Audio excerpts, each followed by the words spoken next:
বন্ধুরা, আপনি কি কখনো টিভিতে শুনেছেন সে এখন কোমাতে আছে বা ও ব্রেন ডেড এমন শব্দ?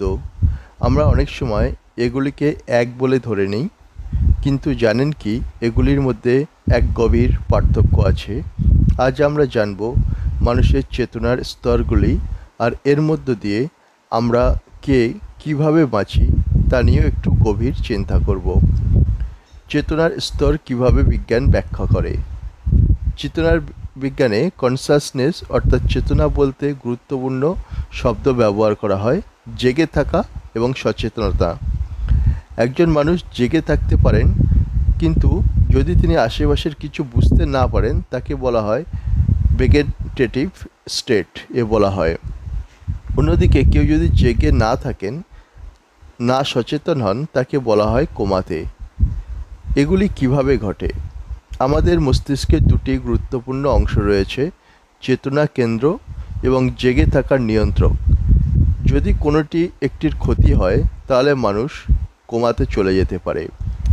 বন্ধুরা, এমন পরিস্থিতিতে আমাদের পরিবার বা পরিচিতদের মধ্যে কেউ এমন ভোগ করেছে তা কমেন্ট সিস্টেমে জানাতে ভুলবেন না। ভেজিটেটিভ স্টেট বা জীবিত কিন্তু অনুপস্থিত চেতনা।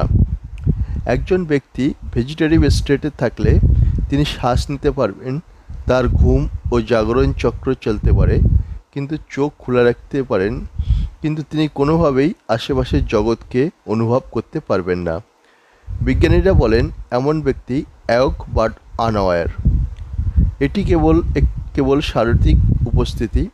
চেতনা না থাকলে আমরা কে? এই প্রশ্নের গভীরে গেলে দর্শনও দরজা খুলে যায়। আমরা কি শুধুই দেহ, নাকি দেহে থাকা এক চেতনা নাম মানুষ? কোমা ঘুম নয়, গভীর অচেতন অবস্থা। অনেকে ভাবেন কোমা মানে ঘুমাচ্ছে, কিন্তু না, একটা এমন এক অচেতন অবস্থা যেখানে মস্তিষ্ক আংশিক বা সম্পূর্ণ কাজ করছে না। তবে কোমা থেকে মানুষ কখনো জেগে ওঠে, আবার চেতনা ফিরে পেতে পারে। অনেকে আবার ভেজিটেটিভ স্টেটেও যেতে পারে।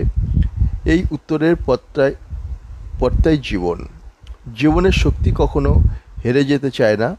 বন্ধুরা, কখনো ভেবেছেন আপনার জীবনের কোন মুহূর্তে আপনি জেগে থাকলেও সচেতন ছিলেন না? এই প্রশ্নটা জিজ্ঞেস করুন, হয়তো জীবনের অনেক সত্য উন্মোচিত হবে। মস্তিষ্কের সম্পূর্ণ কামনীতা বা ব্রেন ডেথ। ব্রেন ডেথ হলো মস্তিষ্কের সব অংশ একেবারে বন্ধ হয়ে যায়, এমনকি মস্তিষ্কের স্টেজও কাজ করে না। স্বাভাবিক শ্বাস নেওয়া, তাপমাত্রা নিয়ন্ত্রণ, রক্তচাপ বজায় রাখা সব বন্ধ। এই অবস্থাকে চিকিৎসাবিদ্যায় ডেথ বা মৃত্যু বলেই ধরা হয়। চিকিৎসকরা যখন বিভিন্ন টেস্ট করে যাচাই করেন, যেমন চোখে আলো ফেললে রিফ্লেক্স আছে কিনা, শ্বাস প্রশ্বাসের চেষ্টা হচ্ছে কিনা, এমনকি লাইফ সাপোর্টেও থাকেন, সেটা তার বেঁচে থাকা নয়, মৃতদেহ চালু রাখার চেষ্টা। হৃৎপিণ্ড কিছু সময় কাজ করতে পারে, কিন্তু শ্বাস প্রশ্বাসের অভাবে দেহ আর বেশি দূর যেতে পারে না। এইভাবেই আমাদের মনে হয়, একটা প্রশ্ন আসে, শরীর বেঁচে থাকলে কি আমি আছি? চেতনা ছাড়া কি যন্ত্রের মতো? চেতনা, গুরুত্ব এবং জীবনের মানে। বিজ্ঞান বলেছে মস্তিষ্কের কিছু অংশ না থাকলেও মানুষ বাঁচতে পারে। চীনের এক নারী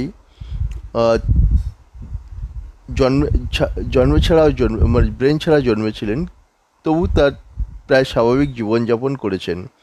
এর মানে আমাদের মস্তিষ্ক নিজেকে অভিযোজিত করতে পারে।